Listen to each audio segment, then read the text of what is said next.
Collard greens, plant profile. Collards, Brassica oleracea, are an edible green that is a cultivated variation of the European wild cabbage.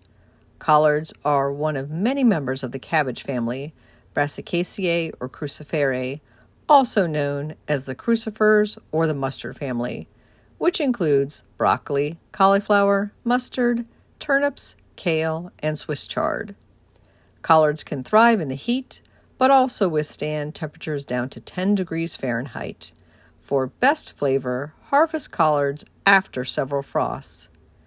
Collards can be sown in late winter for a summer crop and in midsummer for a fall crop. In the spring, planted as soon as the ground can be worked. Note that it does not form a head like its cabbage relatives. Collards should be harvested continuously by picking the bottom leaves starting approximately 60 days after seeding.